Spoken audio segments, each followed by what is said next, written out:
Ayan, Bicol Express na boneless bangus. Bakit hindi? Try nyo rin kung gusto nyo lang. And dahil Holy Week ngayon, mag-iisda tayo. Ayan.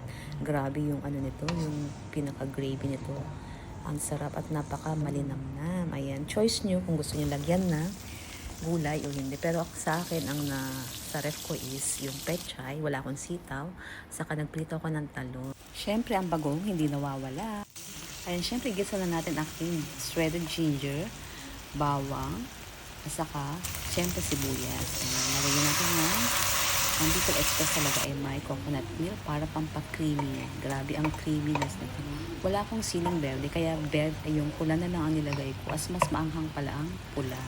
Yung nabili kong sili is mapula siya. Nilagyan ko rin siya ng konting suka at maraming paminta. Pili ko sa paminta, kaya dinagdagan ko na lang.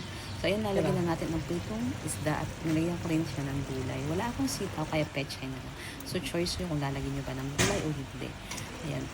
Saka nabuka na ata siyang kare-kare. Pero hindi, Bicol Express. So, kasi nga may gata at maraming siling pula. Wala akong berde, kaya yun ulit po, red ang nagamit ko. Ayan, napaka-creamy nito. Yung cake niya, grabe, ang sarap nung pagka-creaminess niya. May pagka-spicy. Tapos titikman mo yung bagoong. Ayun. May bagoong yung ginamit ko, yung Barrio Fiesta na spicy, yung green, para medyo maangang siya. Ayan. Parang kare-kare, pero Bicol Express na isda. So, yan lang. I-try nyo rin. Napakasarap. Hindi kayo magsisisi.